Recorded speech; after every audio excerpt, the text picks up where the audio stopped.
ওস্তাদ, আমি শুনেছি এই বাড়িটাতে নাকি কেউ থাকে না। বাড়ির মালিক আত্মীয়ের বাড়িতে বেড়াতে গেছে। তাহলে তো খুবই ভালোই হয়, খালি বাড়িতে কাজ সারতে খুবই সুবিধা হবে। তাহলে তুমি দেরি না করে এই সামনে দুটো আলমারি থেকে মালপত্র ভরা শুরু করো।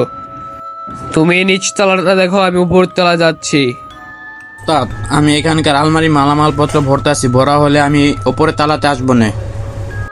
আচ্ছা, তাহলে এগুলো ভরা হলে উপরের তলা চলে এসো, আমি উপরের তলায় আছি। বাড়িটা তো খুবই বড়, মনে হইতেছে মালপত্র ভরপুর আছে। যাক, ভালোই হলো, এখান থেকেই শুরু করি। বাহ, খুব ভালো মালপত্র আছে, দামি দামি জিনিস সব। বেচলে তো আজকে আমরা লালে লাল হয়ে যাব। ওস্তাদ, ওখানকার গুলা ভরছি, এখন কোন জায়গা থেকে শুরু করব? তাহলে বাম পাশের রুমটাতে তুমি দেখো, আমি সামনে কোনা রুমটাতে দেখতেছি। এখানে তো দেখছি কিছুই নাই। ওস্তাদ ওস্তাদ, জলদি আসেন, দেখেন এখানে কি। আরে এখানে লোক আসলো কোথা থেকে? এখানে দেখি আবার শুয়ে আছে। হ্যাঁ ওস্তাদ, বুড়োটা এখানে শুয়ে আছে, উঠাই দেই, ঝামেলা হবে না। আরে মাহিন, তুমি না বললে এখানে কেউ থাকে না? এই লোকটা আসলো কোথা থেকে জিজ্ঞাসা করো। এই কাকা, আপনি এখানে কি করতেছেন? আরে বাবারা, আমি তো এবারে কেয়ারটেকার, আমি এবারে দেখাশোনা করি। তোমরা কে, কোন অ্যাড্রেসে এসেছো? মাহিন, লোকটাকে বাহিরে নিয়ে আসো। আস্তে আস্তে আয়, কোনো চালাকি করবি না, না হয় তোকে মরতে হবে। বাবারা, তোমরা আমাকে ছেড়ে দাও। কি চাচ্ছ? তোমরা আমাকে মেরো না। আরে বয়স্ক লোকটা এত আকুতি বিনতি করতেছে, কি করব মাহিন? কিছুই তো বুঝতাছি না। লোকটা তো দেখেও মায়া লাগতাছে, কিন্তু কিছু তো করারও দেখছি না। কি বলো মাহিন? তোমাদের এবারে যা লাগে তা নিয়ে যাও, কিন্তু আমাকে মেরো না। তোমাকে ছেড়ে দিলে তো আমাদের ওপর বিপদ হবে, তোমাকে তো কোনোভাবে ছাড়া যাবে না। হ্যাঁ ওস্তাদ, ঠিক বলেছে, তোমাকে ছাড়া যাবে না, না হয় তোমাকে ছাড়লে আমাদের বিপদ হবে। ওস্তাদ, সাইডে আসেন, কথা বলবো। কি বলো মাহিন, কি করব লোকটার সাথে? আমি তো কিছুই বুঝতেছি না। আমার মনে হয় ওকে ছাড়া যাবে না, ওকে ছাড়লে আমাদের বিপদ হবে। তাহলে মাহিন, আর তো কোনো উপায় নাই, লোকটাকে তো মেরেই ফেলতে হবে, কিছুই করার নাই। না বাবা, তোমরা আমাকে মেরো না। তোমরা এমন করো না, যা লাগে নিয়ে যাও, মেরো না, আমাকে মেরো না। ওস্তাদ, কাম ছাড়ছে, এমনি আমরা একটা অনেক বড় আকাম করে ফেলেছি, আবার এই লোকটাকে মেরে ফেলেছি, এখানে এক মুহূর্ত থাকা যাবে না, ভাগেন।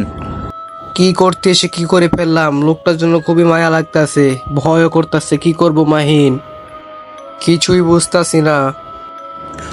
কি করবেন ওস্তাদ, ওকে ছেড়ে দিলে তো আমাদের ওপর বিপদ হতো। আচ্ছা আসো তাহলে, কিছু করার নাই, যা হওয়ার হয়ে গেছে। জলদি করে ভাগতে হবে, না হয় বিপদ হবে। জলদি করে আসো, জলদি করে এসে গাড়িতে বসো। আচ্ছা ওস্তাদ। জলদি করে গাড়িতে বসো, এখান থেকে আগে পালাও, এখানে এক মুহূর্ত আর থাকা যাবে না, না হয় বিপদ হবে। আচ্ছা ওস্তাদ। ওস্তাদ ওস্তাদ, একটা গাড়ি আইতাছে, জলদি করে আসেন। রাস্তা আটকাও, রাস্তা আটকে দাঁড়িয়ে পড়ো, ওকে যেতে দিও না কোনোভাবেই। 4-5 দিন হয়ে গেল, কোনো আমরা ধান্দা হচ্ছে না আমাদের। আমি এই পাশে খাড়ালাম, তুমি ওই পাশে খাড়াও। আচ্ছা ওস্তাদ। লোকটাকে পুরো ভয় দেখিয়ে ফেলবা। আচ্ছা ওস্তাদ, ওইটা চিন্তা করেন না, ওই যে লোকটা আইতাছে সে গাড়ি নিয়া। এ ছেলে, দাঁড়াও, কোনো চালাকি করো না, না হয় বিপদ হবে তোমার উপর। গাড়ি থেকে নামো। আরে কে তোমরা? রাস্তার সামনে দাঁড়িয়ে আছো কেন? যেতে দাও আমাকে। কথা বেশি বলতাছিস, তোর জীবন থেকে কি তোর মোটরসাইকেলের মূল্য বেশি নাকি? জীবন বাঁচাতে হলে গাড়ি থেকে নাম, গাড়ি আমাদের দিয়ে দে। আচ্ছা, কিছু করো না, আমায় নিয়ে নাও আমার গাড়ি। এখানে বসে পড়, দেরি করিস নে। মাহিন, জলদি করে বসো গাড়িতে, এখানে বেশিক্ষণ থাকায় ঠিক হবে না। এভাবেই আমরা লোকটাকে আটকে রাখছি। বসো গাড়িতে। মাহিন, এখন রাত্র করে কোথায় গেলে ভালো হবে? আচ্ছা ওস্তাদ। জলদি করে বসো, আর বলো কোথায় গেলে ভালো হয়। ওস্তাদ, ওর থেকে যেহেতু আমরা গাড়িটা ধান্দা করছি, আমার মনে হয় আমরা ওই যে বুড়োর বাড়িটাতে গেছিলাম, আজকের রাতটা ওই বাড়িতে কাটিয়ে দেই। ওই বাড়িটা এখন পরিত্যক্ত, কি বলেন? তাহলে আর কেউ কিছু বুঝবে না। আচ্ছা তাহলে, কথা তো খারাপ বলো নাই, তাহলে আমরা সে বাড়িতেই যাই। ওরা কাজটা করলো কি? আমার গাড়িটা নিয়ে গেল। এখনই সিআইডি কে কল দেই। কি শুরু হয়ে গেছে এই গ্রামে? একের পর এক চুরি হচ্ছে, ডাকাতি হচ্ছে, কি করে সিআইডি? গাড়িটা পিছনে পলায় রেখে আসছি, জলদি করে দেখো কোন রুমটাতে আজকে রাতটা কাটালে ভালো হয়। আমার মনে হয় নিচের তলায় বেশি একটা সুবিধা হবে না, উপরের তলায় আজকে রাতটা কাটাই। আসো আমার পিছে পিছে, আমরা দেখি এখানে কোন রুমটা শোয়া যায়। এই রুমটা থেকেই তো ওই বুড়োটাকে বাইর করছিলাম। এই রুমটাতে আমরা শুয়ে থাকি, এটাই ভালো হবে। কিন্তু এই জায়গা তো মনে হয় না একটু ভালো হয়, আমরা এই রুমটাই শুয়ে থাকি। আসো মাহিন।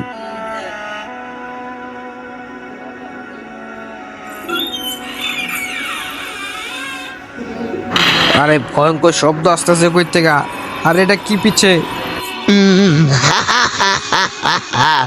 ঘুরে ফিরে আমার কাছে আসলি, এখন তোদেরকে কে বাঁচাবে? আরে কে তুমি? ছেড়ে দাও আমাদেরকে, ছেড়ে দাও। এত তাড়াতাড়ি ভুলে গেলে? সেই 4 দিন আগে রাত্রে আমাকে তোরা মেরে ফেললি। তোরা কি এখন বাঁচবে? কেউ বাঁচবি না, তোরা এখন মরবি আমার হাতে। আরে আমাদেরকে ছেড়ে দাও, আমরা তো তোমাকে মারার উদ্দেশ্যে আসি নাই, আমাকে ছেড়ে দাও। আরে এই তো দেখছি ওস্তাদকে মেরে ফেলেছে। আরে আমাকে ছেড়ে দে, আমাকে মেরে কি হবে? আমাকে ক্ষমা করে দাও, আমার জীবনটা ভিক্ষা দে, মেরো না আমাকে, আমাকে ক্ষমা করে দাও। হা হা হা হা হা। আমিও সেদিন তোদের কাছে জীবনটা এইভাবে ভিক্ষা চেয়েছিলাম, কিন্তু তোরা শুনিস নি। এখন তোরাও মরবি। এখন তোরা কি করবি? তোর উস্তাদ মারছি, এখন তোরেও মারবো। সেদিন আমার দোষটা কি ছিল? বিনা দোষে আমাকে মেরে ফেলেছিস তোরা। তোদেরকে কোনোভাবে মাফ করা যাবে না। আইডে আ আহ